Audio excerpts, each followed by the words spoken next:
श्लोक को देख ले जी। सलोनी जी। राधे राधे महाराज जी। राधे राधे महाराज जी, आपके चरणों में कोटि कोटि नमन। महाराज जी, मैं लगभग 1 साल से आपका प्रवचन सुनते आ रही हूँ। लगभग सभी प्रश्नों के उत्तर मिल जाते हैं। मेरा एक प्रश्न है कि नाम जप और पूजा पाठ में कितना अंतर होता है? नाम जप से भगवत प्राप्ति हो जाएगी या पूजा पाठ से? क्योंकि इस शरीर से नियम नहीं हो पाते महाराज जी। देखो, पूजा पाठ बाहरी शरीर की क्रिया है और नाम जप अंदर हृदय की गुफा के अंधकार को नष्ट करने वाला तेज है। अगर हम नाम जप नहीं कर रहे, सुमिरन नहीं कर रहे, तो पूजा पाठ करने के बाद भी विश्राम भोगों में ही मिलेगा। कोई भी हो, इसे लिख लो, अपने दिमाग में बैठा लो। यदि नाम जप नहीं चल रहा है तो बाहरी कुछ जो सेवा पूजा की, उतने से मन पर शासन नहीं हो सकता। बाहरी वो सात्विक भाव की पूजा हो गई कुछ क्षण बाद, लेकिन मन विश्राम भोगों में ही मानेगा। तो मन का विश्राम प्रभु के चरणारविंद में हो, सत्य में हो, इसके लिए निरंतर नाम जप करना अत्यंत अनिवार्य है। नहीं तो भोगेश्वर प्रसक्तानाम तयापहृत चेतसाम व्यवसायत्मिका बुद्धि समाधो न विधीयते।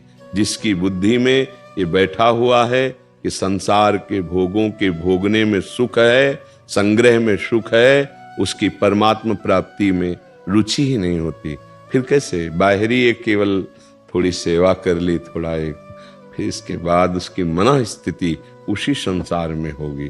वो सेवा करते भी संसार का चिंतन करेगा तो वो सेवा नहीं मानी जाती है। सेवा तब मानी जाती है जब सेव्य में आसक्ति हो जाए। जो सेव्य हमारे प्रभु हैं उनमें आसक्ति होकर भाव में डूबा हुआ, फिर वो सेवा माने। तो आसक्ति कहाँ से होती है? ये भजन से होती है। इसलिए नाम जप अत्यंत अनिवार्य है।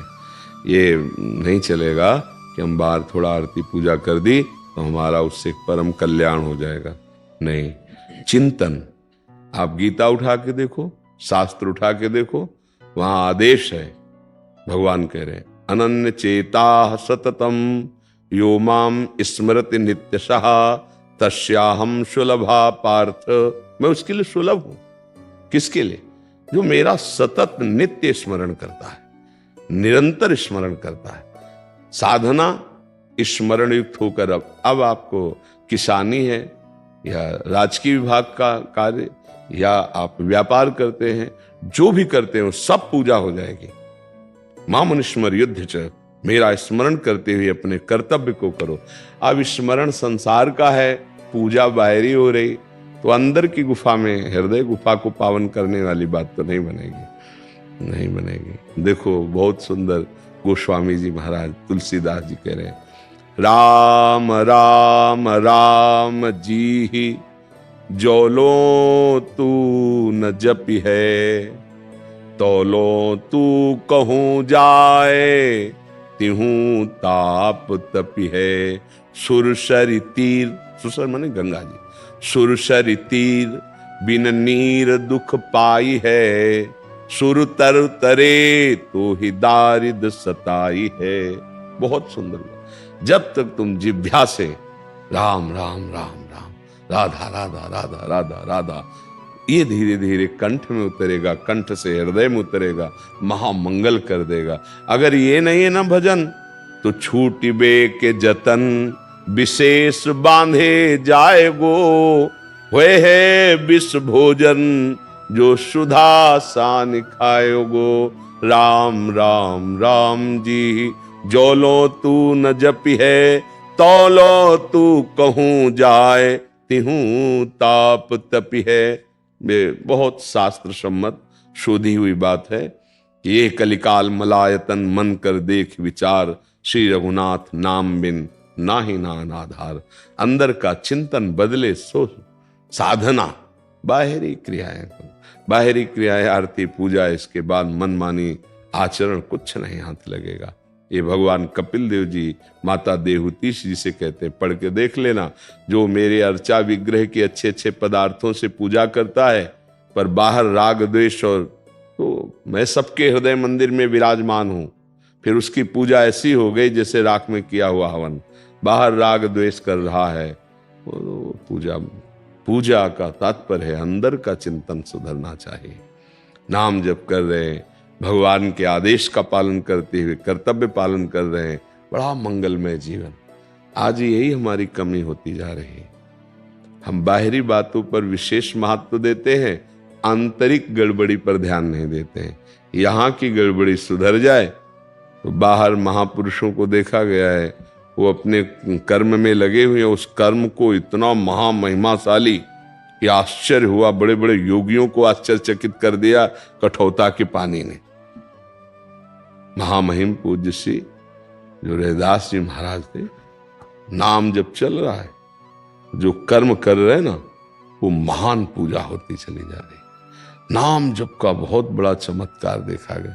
यदि नाम जप नहीं, भजन नहीं है, तो बाहरी क्रियाएं, हमें लगता है अगर अंदर से आपका चिंतन ठीक नहीं हुआ तो बाहरी कुछ भी करें उससे कोई फर्क मन पर नहीं पड़ता।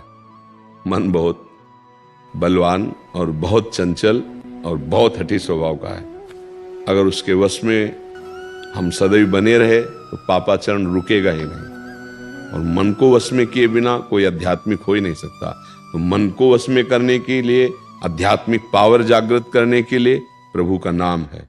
गुरुदेव ने जो नाम दिया है, मंत्र दिया है, उसका सतत स्मरण, मंत्राकार वृत्ति, नामाकार वृत्ति, तब उसके अंदर वो पावर आता है जिस पावर से काम, क्रोध, लोभ, मोह, मद, मत्सर, मृत्यु सब पर विजय प्राप्त करके परमानंद में हो जाता है। पायो परम विश्राम, राम समान प्रभु नाहि कहो, जाकी कृपा लवलेश ते मतिमंद तुलसीदास हो, पायो परम विश्राम। परम विश्राम भगवत स्मरण। सेवा बहुत सुंदर है, पर साथ में नाम जप, नाम जप करते हुए, पद गुनगुनाते हुए हम ठाकुर सेवा करें। मन को चांस न दें, नहीं तो बाहरी सेवा करेगा और फिर भागता रहेगा विषयों में, उससे कोई लाभ नहीं मिलेगा। लाभ मिलता है आंतरिक चिंतन। तुम्हारा चिंतन कहाँ था, तभी लाभ मिलेगा। इसलिए बहुत सावधान। बाहरी सेवा के बहाने मन अपनी मनमानी करता रहे तो फिर साधना नहीं बनेगी। इतना आप समझ लो, नाम एक है और सब साधन शून्य है। एक लगा के शून्य रखो तो 10 गुना एक जीरो का पावर बढ़ता चला जाएगा, और एक हटा के शून्य रखो तो शून्य शून्य ही रहेगा। अंदर से नाम चल रहा है, अंक लग गया। अब जो भी साधन करो सब शून्य शून्य शून्य, वो हर शून्य 10 गुना बढ़ता चला जाएगा। एक के बाद शून्य तो 10, फिर एक शून्य तो 100, फिर एक शून्य तो 1000, फिर एक शून्य तो 10,000, बढ़ता चला गया ना। एक हटा दो, शून्य शून्य शून्य शून्य। यह है एक भगवत स्मरण, भगवत चिंतन, भगवत नाम जप। आंतरिक तुम्हारा क्या चल रहा है? अध्यात्म अंतर की बात पर, अध्यात्म आंतरिक लक्षणों पर, अध्यात्म की पूर्णता आंतरिक स्थिति पर। बाय आप क्या करते हैं आप जाने। आपकी आंतरिक चिंतन क्या है, आपकी आंतरिक स्थिति जो अध्यात्म है। हम बाहर से अंदर की तरफ आते हैं, अगर अंदर नहीं, बाहर ही हम बहिर्मुख होकर भटक रहे हैं, वो विश्राम नहीं मिलेगा। ठाकुर जी का श्रृंगार कर रहे हैं तो उसी में डूब रहे हैं हम, उनको भोग लगा रहे हैं तो उसी भाव में डूब रहे हैं। ये भाव कहां से आएगा? भजन से आएगा। भजन नहीं है तो देख लो, जल्दी से बनाओ, देखो ठंडा ना हो जाए, ठाकुर जी को दिखा के ले आओ। हाँ, ठाकुर जी केवल हमारे देखने के लिए बैठे हैं। एक है भाव में भरा हुआ, प्रभु मुझ गरीब दीन के पास आपको भोग लगाने का क्या है। नाथ पंखा कर रहा है, बैठ के पवा रहा है, भाव में डूबा जा रहा है। भगवान पा रहे हैं। भगवान क्या पाते हैं? भाव। थाल पूरी वैसे ही वापस आएगी। आपका जो भाव था वो भाव कहां मिलेगा? बाजार में थोड़ी है। वो भाव कहां आएगा? भजन से। भजन से भाव जागृत। जितना नाम जप करोगे उतनी आपके अंदर आध्यात्मिक ऊर्जा शक्ति बढ़ती चली जाएगी। जितनी आध्यात्मिक ऊर्जा शक्ति बढ़ेगी उतने विकार कम होते चले जाएंगे, और जितना निर्विकार हृदय होगा उतना ही भाव बनता जाएगा। और भाव ही भगवान को अधीन करता है। भाव वश्य भगवान, ऐसा बोला गया है। भगवान भी कहते हैं भाव का भूखा हूं मैं, और भाव ही एक सार है। और भाव से मुझको भजे तो भाव से बेड़ा पार है। भाव बिन सुनी पुकारे मैं कभी सुनता नहीं, और भाव पे टेरित, भाव हर जगह भाव, ये भाव कहां मिलेगा भला बताओ, कहां मिलेगा? ये भजन से आता है। भाव पूरित टेर करती मुझे लाचार है। अगर हम भाव से पुकारे तो एक बार जिन नाम ली हित सो होय अति दीन, ताको संग न छाड़हि ध्रुव अपनो कर लीन। रोते हुए मानो हम अपने प्रभु को पुकार रहे हैं, राधा राधा राधा, कृष्ण कृष्ण कृष्ण, राम राम राम राम। ये चिंतन, अंदर चिंतन, अंदर भी पवित्र बाहर भी पवित्र, आनंद अगर आना नाम जप करो। ये जीवन की सार बात कहते हैं। ऐसा नहीं कि हमारे पूजा अष्टयाम सेवा होती है, मतलब तुम कितनी पूजा करते हो या कोई कितनी पूजा करता है, यहाँ आठों पैर यहाँ होता है। अष्टयाम सेवा श्री जी की आठों पैर होती है। हाँ, पर हर साधक को खाली नहीं, चंदन घिस रहे हो तो अंदर से पद चिंतन करो, नाम चिंतन करो, मंत्र चिंतन करो। ये बाहरी क्रिया हो रही है, अंदर वो चलाओ, दोनों साथ चले, आंतरिक और बाह्य साधन, तब आनंद की अनुभूति होगी। माया पर विजय प्राप्त करना कोई साधारण बात थोड़ी।